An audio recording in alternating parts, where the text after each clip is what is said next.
E aí, como é que você tá? Podcast Caos Corporativo na área. Aqui, Amanda Costa. E aqui, Fê Bragato e, claro, com convidada. Esther Sabino. Que alegria! Muito obrigada por ter aceitado o convite de estar aqui com a gente nessa temporada, professora. Muito obrigada pelo convite. Foi um prazer estar com vocês. Temos muito a conversar hoje. Estamos começando! Vem!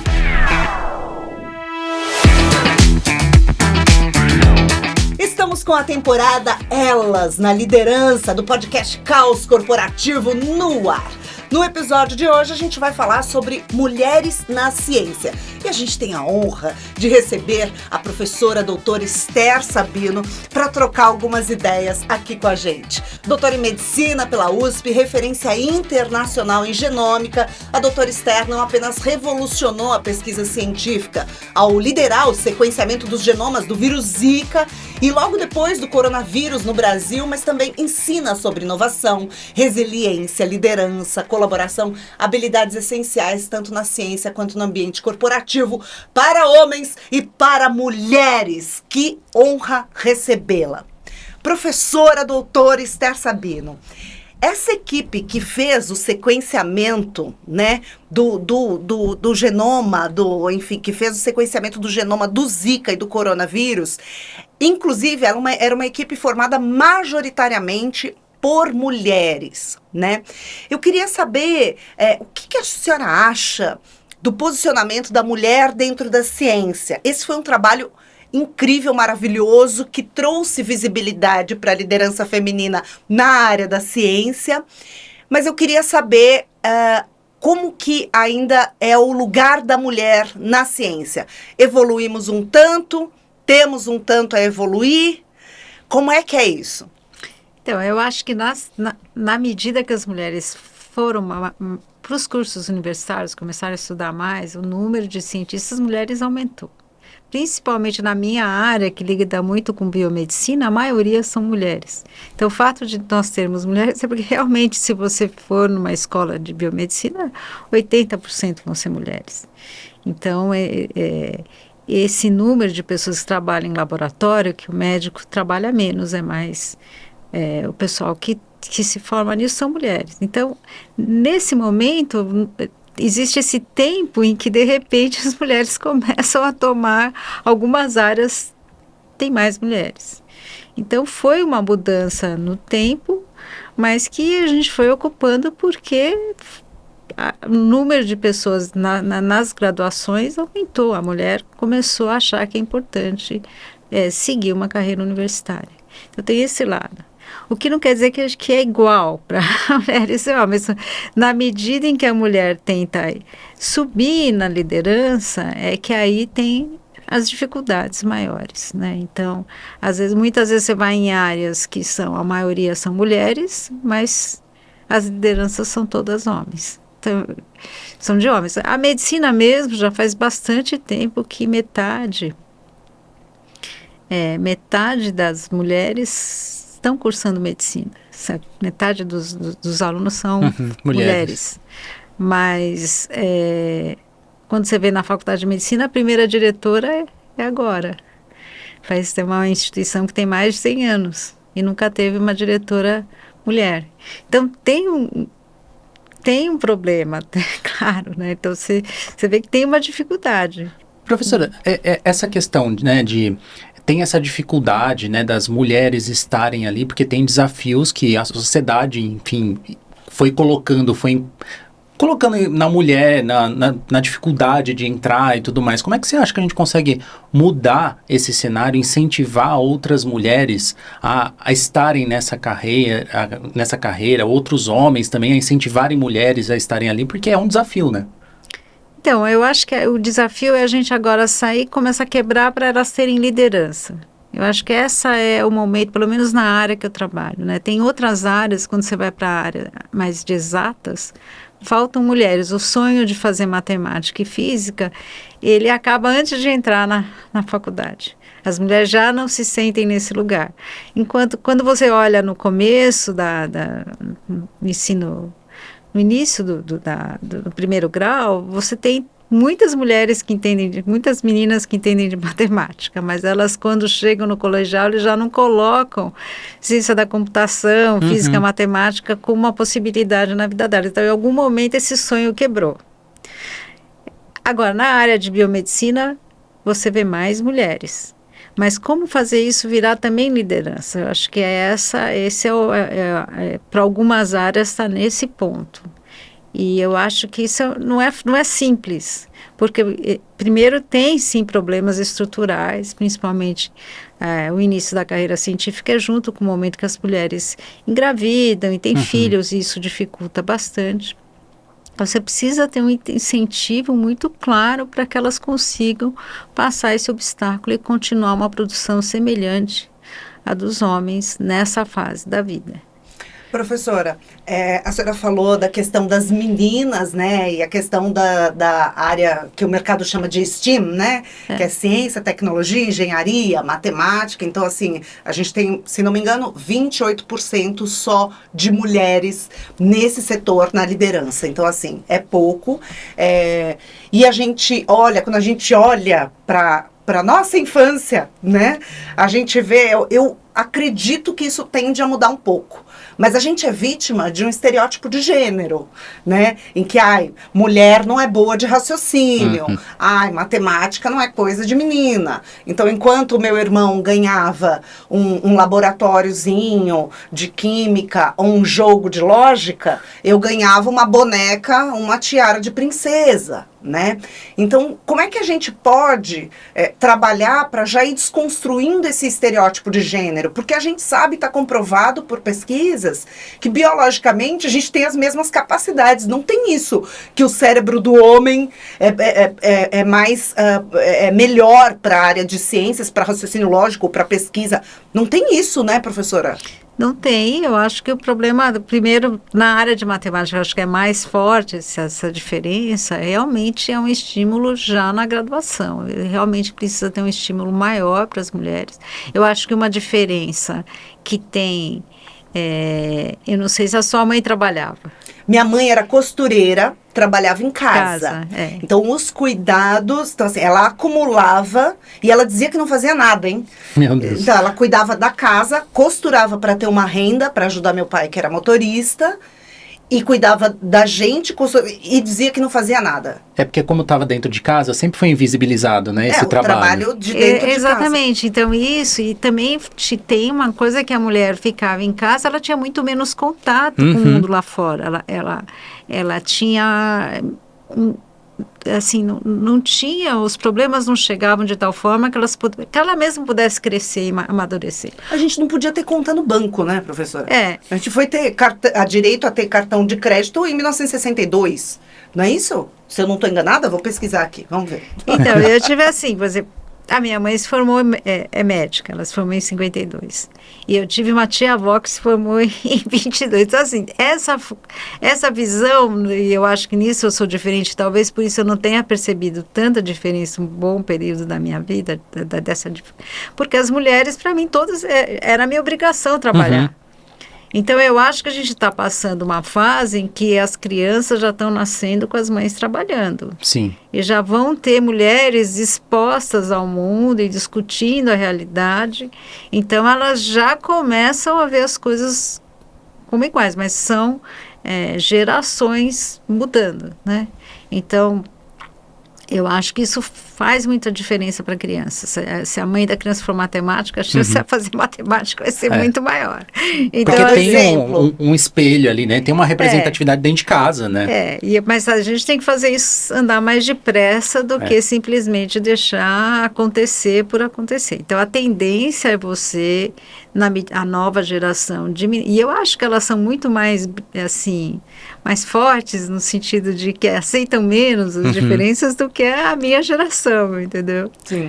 Bom, checando aqui, realmente, foi na década de 60, que então a sua avó E a sua mãe eram médicas formadas e provavelmente não tiveram cartão de crédito. Claro que não era algo muito amplamente utilizado, mas veja, quer dizer, O homem tinha o direito, né? E a mulher Não, foi minha tia-avó, né? Minha avó até fez, ela era professora de piano. Essa tia-avó, ela no final casou e não exerceu a medicina.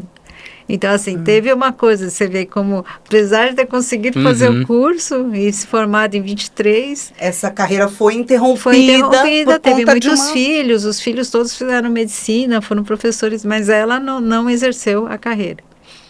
Então, é interessante isso de ver a mudança feminina no século passado, né? Então, aí já minha mãe não, ela trabalhou, ela começou já de cara a trabalhar, a montar a infraestrutura. Então, eu acho que eu era uma das poucas crianças na escola que a mãe trabalhava. Inclusive, ela devia sentir muita culpa, né? Desculpa. Com certeza, tem isso, né? Tem essa coisa da mulher que fica, nossa, e era uma correria. Depois eu fiquei pensando, nossa, tinham 2 empregos, meu médico sempre teve mais que emprego. Sim. Pegava aqui e levava lá. Eu acho que não é nem que falta, eu acho que falta essa conscientização da mulher que, independente do trabalho que ela exerce, se ela está dentro ou fora de casa, de entender que ela está trabalhando. Né? Sim. E entender que por mais que ela seja mãe, é um trabalho também, né? O cuidado de mãe ali não deixa de ser um trabalho que a mulher está realizando, que o homem deveria realizar igualmente, né? Mas eu acho que falta isso, porque você falou da questão de, eu ganhava o laboratório e tudo mais. A gente estava nos bastidores falando isso, eu falei, gente... Você ganhava o laboratório, eu não ganhava. Não, eu ganhei o laboratório. Eu só ganhava boneca. Mas a pessoa aqui também brincava com a boneca da irmã. Sabe? Então, por mais que sejam... Eu sou um homem gay, mas eu acho que falta também no homem desconstruir essa masculinidade frágil, né? Para ajudar que essas meninas, essas novas gerações de mulheres também consigam ocupar outros espaços, né? Que, tipo, não tem a carreira de homem, a carreira de mulher, não tem. O brinquedo de homem, não o brinquedo tem. de mulher. Eu tava contando pro Felipe que eu fui comprar um presente para minha sobrinha. E eu falei, eu quero uma boneca indestrutível, que agora tem uma tal de boneca indestrutível, que você puxa e ela não quebra nunca, você estica, joga no chão, não gosto, porque estimula a violência, mas ok, fui comprar. A primeira pergunta da vendedora foi, é pra menino ou pra menina? Eu falei, mas faz diferença? É um brinquedo. Ela disse, que você falou boneca, eu falei, meu Deus, só piora. Então, assim, eu acho que não deveria ter, né, esse negócio de a área de brinquedos de menina e a área de brinquedos de menino. Acho que tudo isso vai é um conjunto de detalhes que a gente vive. É um estímulo, né? Já para a menina ali, para o menino. Na verdade, o brinquedo é uma forma de você adaptar a criança para a sociedade. Então, você já está treinando nesse pro cuidado, né? Nesse então, caso. assim, você está colocando no brinquedo a expectativa que você tem da função da pessoa na sociedade. Então, tem isso. Então, realmente, a gente tem que pensar como a gente quer treinar as pessoas e eu acho que em parte é porque veio toda essa discussão das escolas, da ideologia das escolas entrou nessa conversa, porque tem um ponto que é você realmente, todas essas ferramentas, que elas montam a sociedade como elas são. E na medida que a gente está discutindo, vamos fazer isso, você pode ter certeza que tem gente muito brava e querendo fazer muito contrário. Então, é uma coisa difícil hoje. Eu acho que a gente tem que ficar falando, porque tem um lado das pessoas que são favoráveis, mas não percebem que isso importa. Eu acho que a maioria, eu quero acreditar que seja a maioria e que elas têm que começar a perceber. E tem as pessoas que não, que isso importa e elas querem realmente manter o oposto do que a gente está falando aqui. Então tem essa sociedade múltipla, né? E com essas visões diferentes. Agora, professora, com essa carreira extensa, né? Vivendo essa transformação da sociedade, estando na ciência, numa posição de liderança já há tantos anos, a professora percebeu ao longo dos anos essa atuação do chamado machismo estrutural, esses machismos sutis, que às vezes na hora a gente fala, opa, que é isso? E aí depois a gente vai formulando. E a professora sentiu algo nesse sentido? Então, na verdade, eu não era algo que eu prestava atenção. Acho que nenhuma de nós, né? Não prestava atenção. E, na verdade, quando teve a pandemia, eu fui obrigada a prestar atenção, porque a história do sequenciamento que deu esse boom e que me colocou na mídia, que foi muito próximo do Dia das Mulheres. E aí, depois daquilo, me chamaram para um monte de conversas sobre mulheres que eu não estava nem um pouco preparada. Não sei se eu estou ainda, mas... E aí eu tive que ouvir outras mulheres falando. E eu fiquei ouvindo, eu falei, nossa... Isso aconteceu comigo. Era isso? Mas assim, nossa, eu nunca... Aí eu comecei a pensar nas dificuldades que eu tive e um pouco comparar a história de como tinha sido a carreira de alguns colegas meus homens, como foi diferente. Como oportunidades anteriormente tinham sido tiradas. Eu cheguei lá, mas eu não tinha nunca percebido a resistência que existia nas dificuldades. Eu achava, isso é dificuldade normal da ciência, todo mundo tem. E não era? Não é. Eu acho que essa percepção veio muito mais tarde na minha vida. Não era, a questão feminista não estava na minha... no meu imaginário, assim, tinha já dificuldade suficiente na ciência para adicionar, mas aí eu percebi que parte da dificuldade minha não era para todos. Então, já existe uma grande dificuldade de se fazer ciência no Brasil, para todo mundo, homens e mulheres. Mas para as mulheres eu não percebia quanto era mais. Tinha mais obstáculos ali. É que esses pequenos obstáculos, eu acho que é isso que a pessoa não percebe. Quais são esses pequenos obstáculos? São pequenas coisas, assim... Não existe o incentivo. Então, assim, e são coisas que você não percebe porque... Que um incentivo de modo geral, né? Você... Eu reclamei a última vez que eu não ganhei um grant, eu falei, isso aqui... Mas aí eu não sei quanto eu tô overreact, né? É isso que eu falo. A gente às vezes não sabe até onde que aquilo que você está vendo da realidade é totalmente a questão... porque você é mulher. É uma mistura. E aí eu não recebi não recebi um recurso, porque eu achava, eu olhei, lia o que os revisores falaram, eu falei, eles olharam para mim como mulher. Mas só que não está escrito. Mas nunca estará. Nunca estará escrito, nunca será falado. Eu até respondi e fiquei tentando fazer... item por item, por que eu achava que era, a forma da pessoa escrever e como era 2 pesos e 2 medidas. E falei, essa pessoa já fez a ideia, já tem uma pré-concepção e ele só está escrevendo aqui para tentar dizer que eu estou errada. Mas muitas vezes você, quando está julgando, você não racionaliza tudo, você tem primeiro o feeling. E depois você vai achar racionalização para dizer aquilo porque que você não gostou. Ai, eu tô adorando uma cientista falando isso. Cientistas têm feeling. Olha só. Não, eu acho que a pessoa percebe, ela nem percebe que o que ela está falando é por causa disso. Por que ela não gostou? Mas eu achava tão fora do contexto que eu falei... Por que essa pessoa está falando isso? Não é possível, ela nem foi olhar. São vieses, né?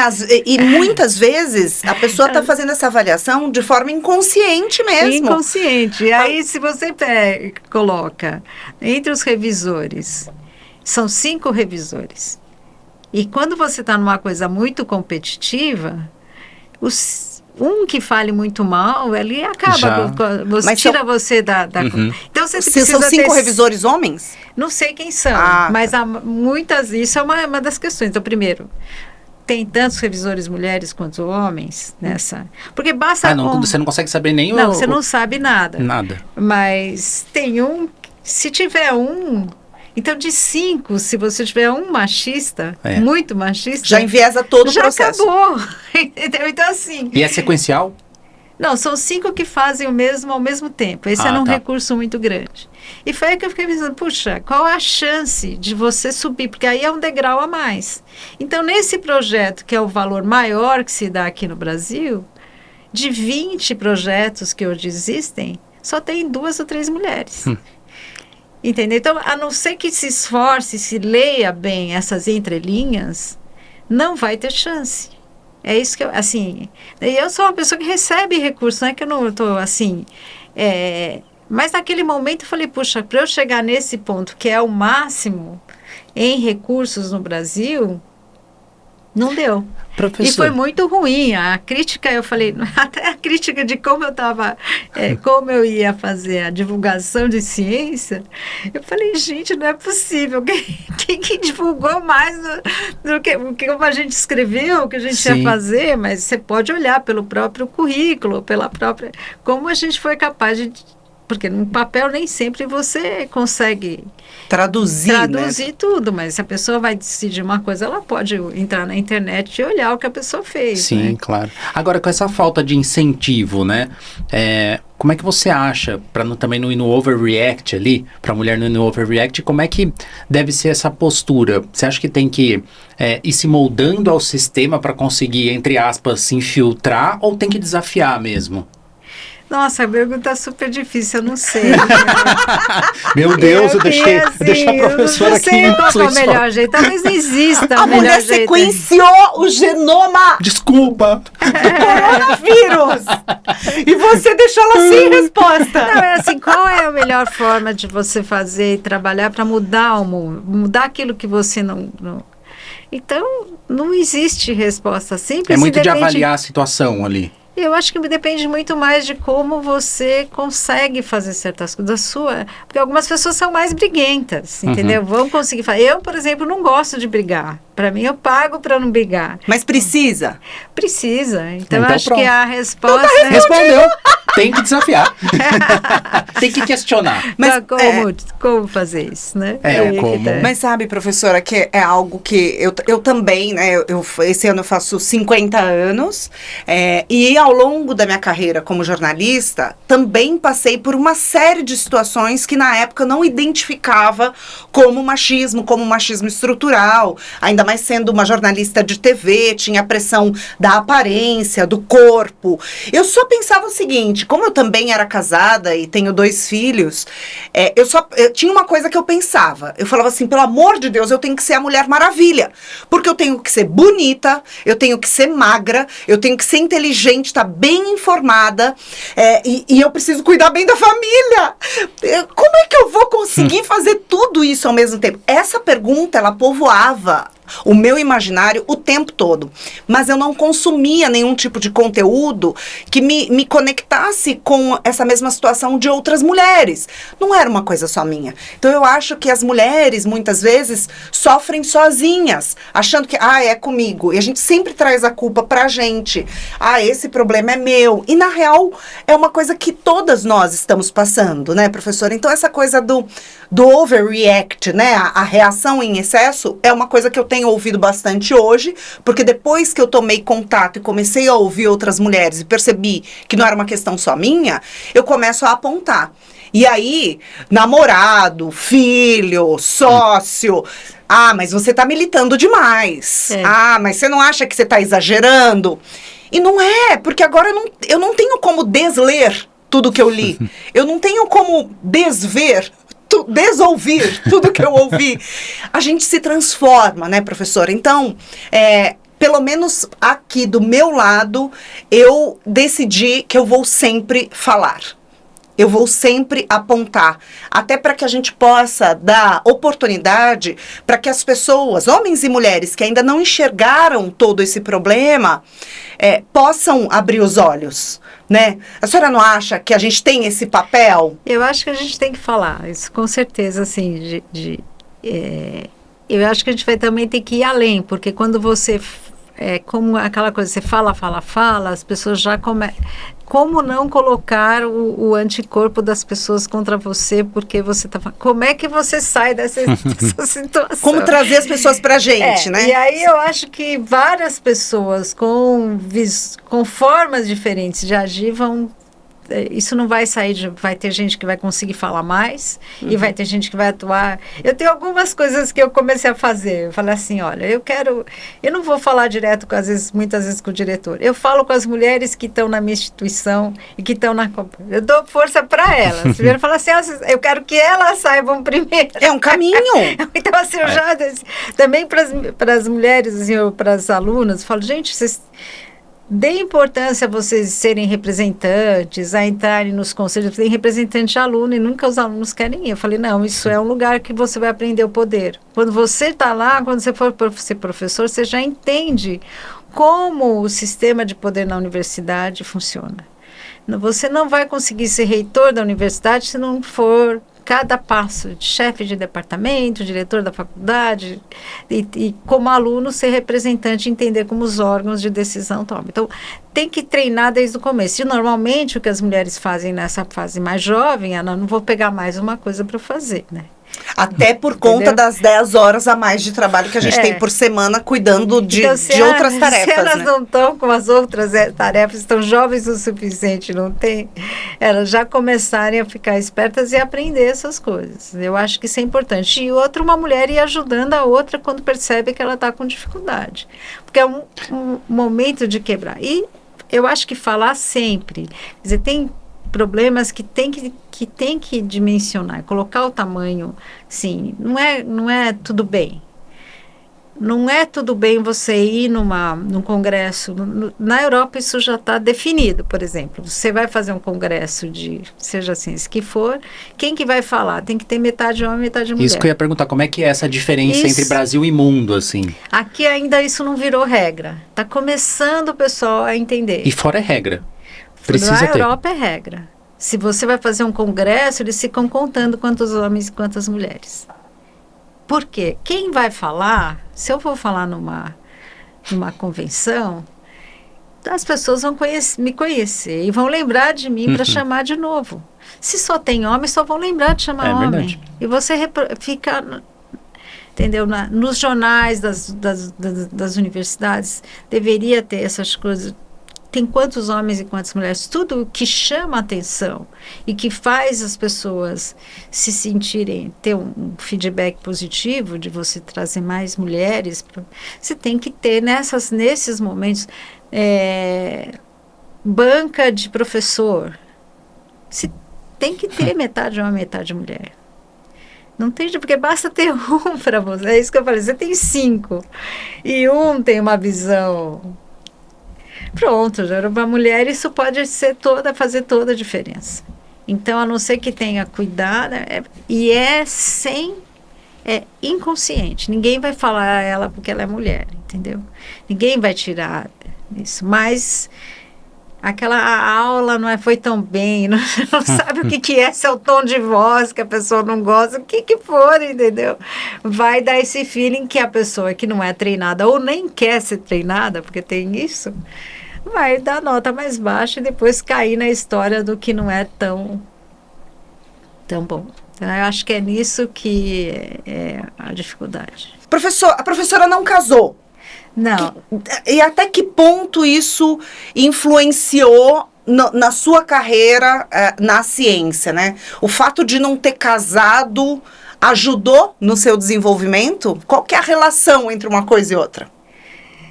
É difícil saber, você nunca sabe o que ia acontecer num outro caminho, né? Sim. Acho que depende muito se eu tivesse casado com quem, Sem dúvida. Quem eu teria sido casada. Então isso faz toda a diferença, eu acho que na carreira, porque eu acho que o parceiro, se é uma pessoa que ajuda, pode ser muito importante e pode dar o conforto em momentos chaves, né? Mas eu tive filhos, eu tenho 3 filhos que vieram... maiores, acho que a mais velha estava com 11 anos, eu adotei os 3 irmãos por uma circunstância de que os pais tinham morrido, eu estava próxima, então para mim foi uma coisa muito interessante ter crianças, até porque eu sou pediatra de formação, então eu trabalhava com pediatria e fazia ciência. E aí eu fui para os Estados Unidos, quando eu voltei, eu parei de trabalhar com pediatria. Então, eu senti a falta de criança. Para mim foi uma super oportunidade ter podido também fazer uma família nesse período. Agora, eu tive ajuda da minha mãe nesse momento, que ela já estava aposentada, então teve um apoio familiar muito grande. Sempre a mãe, conseguir né? fazer. Sempre a mãe ajudando. O papel feminino, né? Mas, assim,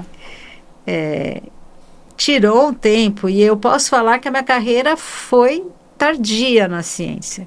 Então, eu virei professora com 51 anos. Então, eu trabalhei muito tempo, primeiro porque eu precisava ter recurso. Eu trabalhava na Fundação ProSangue, com pesquisa, mas na Fundação ProSangue, não era na universidade, e no laboratório da ASA. Eu fui uma das pessoas que ajudou a montar a biologia molecular lá. E então, a carreira e o tempo que eu tinha para a ciência era pequeno. E isso foi mudando, na verdade, quando olha a minha produção, eu entrei com 51 anos na USP. E foi aí que começou, em seguida teve o Zika, teve não sei o que, aí foi caminhando mais rápido, porque aí eu parei a parte privada e foquei só em ciência. Mas já estava mais velha, as coisas já estavam mais tranquilas. Eu também não tive, as crianças o mais novo já chegou para morar comigo, já tinha 4 anos, então já não era tanto aquela fase, né, que foram 3. Agora, todos eu fiquei PhD em adolescência. Mas, professora, essa pergunta sobre a sua vida pessoal, né? E até peço desculpas por isso e agradeço a generosidade de compartilhar com a gente, né? Porque parece que não, mas a vida particular, quer dizer, o que fica da porta de casa para dentro, a gente sabe hoje que interfere na liderança feminina. Interfere na ascensão da mulher.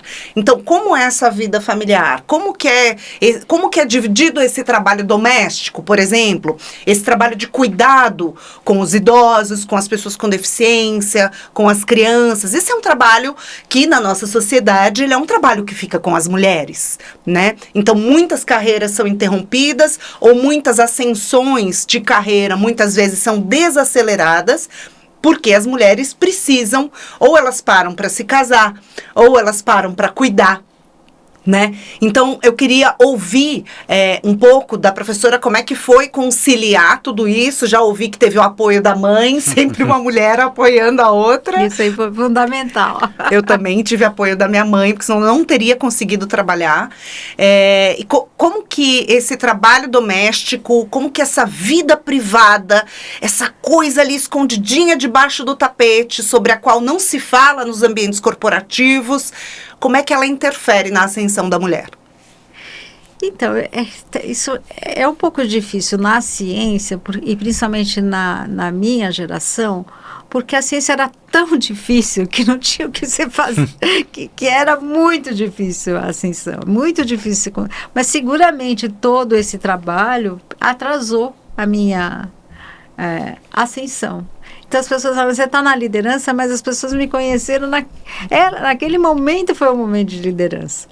E não era antes, porque realmente tinham alguns projetos que eu consegui maiores, né, um pouco antes da pandemia, mas no geral eu trabalhava porque eu gostava muito de ciência, mas uma parte da minha vida eu não conseguia colocar o tempo que eu podia, que eu gostaria no começo. Então realmente a minha carreira é tardia. Ela é tardia no sentido de uma devotada à ciência. Não é que eu passei o tempo inteiro fazendo ciência.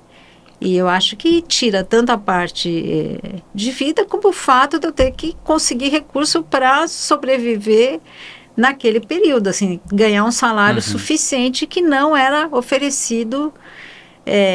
Mesmo se eu tivesse conseguido entrar antes na USP, a USP também não tinha. O salário teve um momento que melhorou um pouco e hoje está de novo assim. Então, no que te permitisse manter uma família. Mas é baixo para todo mundo ou é mais baixo para as mulheres? Então, eu acho que nisso é para todo mundo. Porque a carreira, o que você ganha subindo, os níveis, não é tão mais alto assim. Entendeu? É um pouco mais se você for um professor titular. Eu virei professor titular faz 1 ano, mas não é muito mais. Então, no começo da carreira, eu acho que se você tem que manter, como era o meu caso, a família inteira, então eu fui atrás de trabalhar, e a pesquisa era uma parte. e eram com recursos de fora, então eu recebia salário para poder fazer essa pesquisa, o que ajudou também. Professora, com esse monte de desafio e obstáculo aí na carreira, a gente listou alguns aqui, né? Foi fazendo alguns recortes. Agora, para você, qual foi o seu maior desafio, assim, na sua construção de carreira? Então, foi logo no começo, antes até ou logo quando as crianças vieram, foi o começo, porque era tão difícil fazer ciência que eu realmente pensei em voltar para os Estados Unidos, até pedi para voltar, não consegui, e aí as crianças vieram morar comigo, aí eu desisti. Mas você pediu para voltar porque aqui estava difícil, lá Nossa, tinha uma impossível. facilidade, assim. Não, tem muito mais, é um lugar onde a carreira científica na ciência está organizado. Tá. Não que seja fácil, mas era mais fácil. Aqui é menos difícil do que aqui. Aqui era inviável quase. Quase. Na época que eu voltei, era um momento muito difícil. Então, eu fiquei, eu nunca vou conseguir fazer alguma coisa aqui que realmente tem impacto. Era essa a ideia que eu tinha. Eu falei, bom, melhor se acostumar com a ideia, vou viver de ler ciência, ganhar vida, ter um tempinho que eu consiga colocar para poder estudar, tal, mas acho que isso nunca não vai dar certo. E não estava muito... Diminuir a perspectiva de poder fazer alguma coisa importante em ciência num determinado momento. Eu acho que hoje mudou, assim... a gente passou esses 4 anos em apuros, mas mesmo assim muito melhor do que no pós-ditadura militar, que foi quase toda a ciência destruída. E é muito assim, o impacto foi muito grande. Só cresceu a ciência da área que os militares apoiavam. Então, engenharia, a Embraer é uma área que se colocou. Então, se tivesse colocado em todas as áreas o mesmo apoio que se colocou, por exemplo, na construção da engenharia no ITA, talvez tivesse sido diferente a nossa ciência hoje. Porque a ciência demora, uma demora geracional. Você tem que construir muitas pessoas que demora para você formar, e isso não tem volta. Não tem volta, você, agora vamos fazer rápido. Não vai fazer rápido. Entendeu? Então, você precisa educar muita gente, você precisa ter essas pessoas à disposição, senão não vai acontecer. E eu acho que, assim, como a ciência tem ciclos no Brasil, e o apoio não é constante, eu posso dizer que a exceção aqui em São Paulo, a FAPESP, por causa da lei que tem, ela conseguiu criar um ambiente um pouquinho melhor para pesquisas. Sem isso, no Brasil, fica muito difícil. Vamos pro Pinga Fogo? Bora nós! Essa conversa tá muito boa, tô adorando conhecer um pouco desses bastidores. Eu tenho certeza que esse episódio tá inspirando muitas mulheres que estão na ciência, outras que estão se preparando para ingressar nessa carreira. E agora a gente quer dar uma sacudida nessa conversa com o nosso Pinga Fogo. Nós vamos fazer uma pergunta e a professora vai tentar responder com uma palavra, ou 2 ou 3 palavras no máximo. Pode ser? Pode. Vamos lá, Fê, Bora. tudo pronto? Simbora, vamos lá, vamos começar aqui, hein? Olha só essa daqui de uma cientista, hein? Uma cientista que te inspira. Eu acho que todas é a Madame Curie. Ela realmente teve uma vida muito forte, né? Diferente. Talvez aqui no Brasil... A professora Nussensweig, que é da área de malária, é uma pessoa que também é um ícone pra gente. Muito bom. Um momento marcante na sua carreira? Eu acho que foi esse sequenciamento do Covid. Realmente fez assim.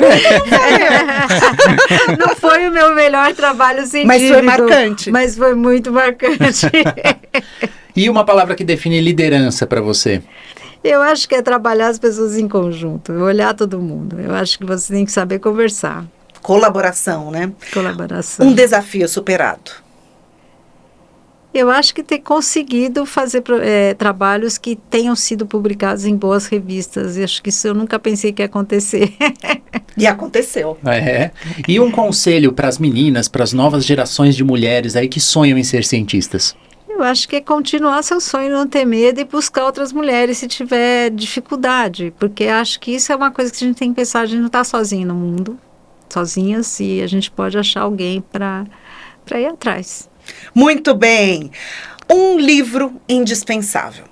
Pode ser um artigo científico também. Nossa, tantos. É duro escolher um só, né?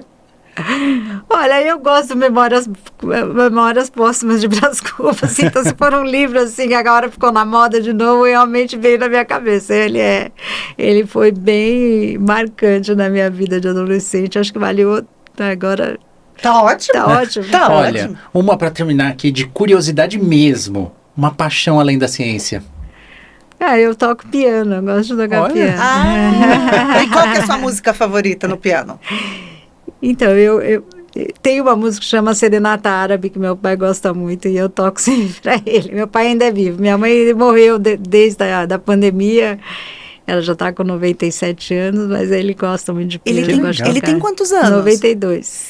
Que bacana. E tá super bem, tá bem, lúcido. tá lúcido, tá. E aí você toca pra ele. Toco. Que delícia. Ai, que linda! Muito obrigada, doutora Esther. Obrigada. Obrigada pela sua contribuição para a humanidade. Obrigada pela sua vida, pela sua resiliência, pela sua força feminina que trouxe tanto progresso para a nossa ciência. Muito obrigada. Obrigada a vocês. Você só reforçou, professor, o quão importante a educação em todos os estágios da vida. Obrigado. Obrigada. Muito obrigada. Se você curtiu essa conversa maravilhosa com a professora doutora Esther Sabino, compartilhe com mulheres, com meninas que querem ser cientistas, com mulheres que precisam superar desafios nessa área, e com todas as mulheres que você conhece, que você viu que os desafios são semelhantes em todas as áreas. Curte, compartilha e esteja com a gente que semana que vem tem mais episódio sobre mulheres na liderança. Vamos que vamos! Bora! Partiu! Beijo, tchau, Beijo. tchau.